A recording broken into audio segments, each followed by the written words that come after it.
Assalamualaikum warahmatullahi wabarakatuh.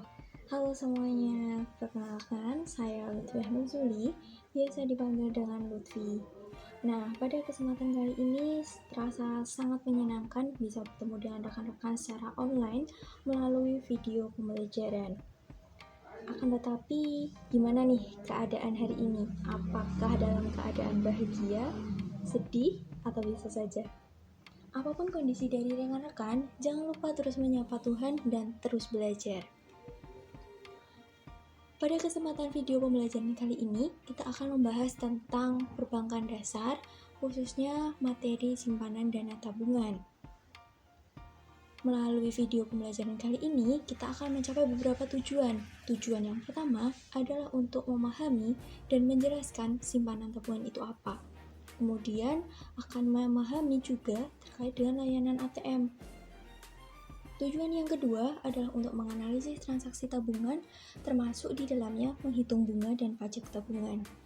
Tujuan yang ketiga adalah mencatat transaksi dalam jurnal umum dan membuat buku tabungan.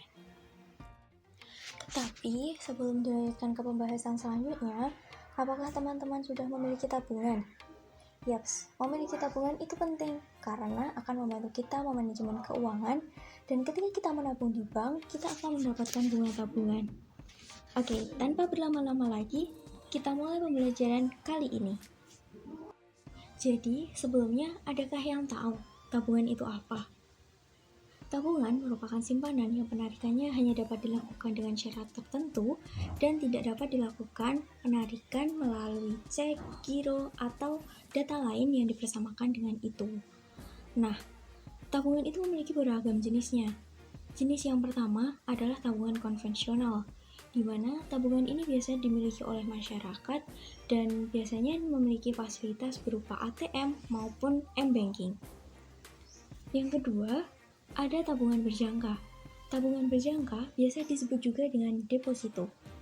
Biasanya tabungan deposito ini memiliki imbal balik berupa bunga yang lebih besar dibandingkan tabungan konvensional. Yang ketiga, ada jenis tabungan bisnis. Tabungan bisnis ini biasa disebut dengan rekening giro, digunakan untuk menyimpan uang perusahaan, di mana nantinya setiap bulannya akan mendapatkan rekening giro yang berisi transaksi selama 1 bulan, dan transaksinya biasanya menggunakan cek dan bilet giro. Selanjutnya, yang keempat, ada tabungan haji. Tabungan ini untuk membantu para masyarakat memudahkan melakukan haji. Tabungan haji biasanya mengcover asuransi jiwa dan asuransi kecelakaan. Selanjutnya, ada tabungan investasi. Tabungan investasi biasanya memiliki induk tabungan dari suatu pialang saham. Sebagai nasabah nantinya akan mendapatkan rekening dana investor. Tabungan investasi ini biasanya sebagai tabungan atas suatu transaksi dan menerima keuntungan dari investasi yang dilakukan. Selanjutnya ada tabungan falas atau valuta asing. Tabungan ini biasanya sebagai bisnis jual beli dolar untuk investasi. Oke, selanjutnya kita akan membahas tentang ATM. Dari teman-teman sering kan mendengar ATM itu apa? Nah, ATM merupakan Automated Teller Machine, sebagai mesin yang membantu transaksi nasabah secara otomatis dan mandiri. Nah, ATM ini memiliki beberapa pelayanan. Di antaranya, di ATM kita bisa melakukan penarikan dan setoran tunai. Kita bisa juga memesan buku cek, bilet giro, sampai meminta rekening koran. Di ATM kita juga bisa loh melihat saldo rekening serta melakukan pembayaran lainnya. ATM ini memiliki beberapa kelebihan, di antaranya yang pertama, kepraktisan dan kemudahan operasional. Kemudian, adanya pelayanan secara 24/7, adanya jaminan keamanan dan privasi nasabah. Di ATM, kita juga bisa mengambil atau menyetor uang lebih dari 1 kali. Kemudian, ATM ini bisa kita temui di tempat-tempat yang strategis. Oke, sampai di sini masih semangat untuk melanjutkan pembelajaran? Kalau masih semangat, kita lanjutkan.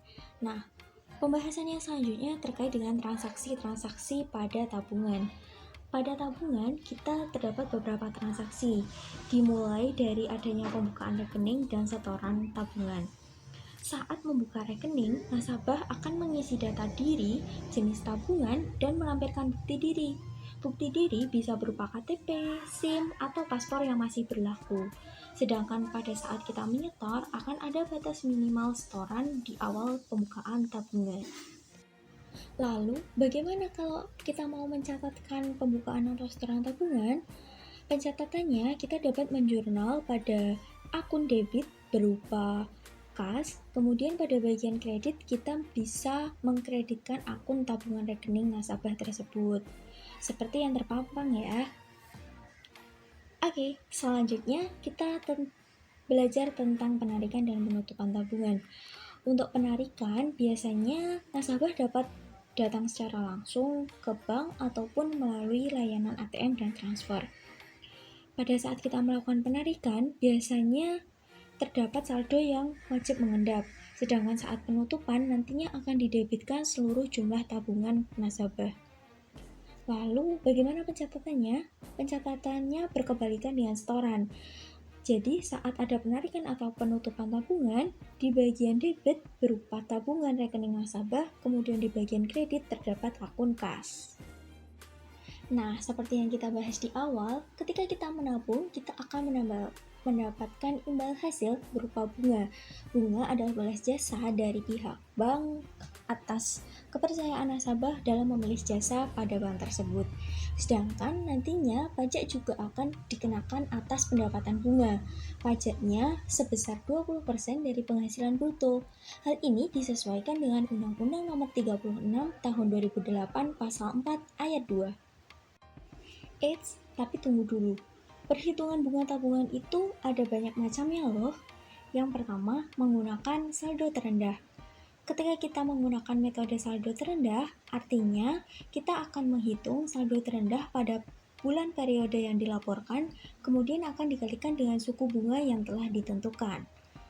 Yang kedua, terdapat metode saldo rata-rata.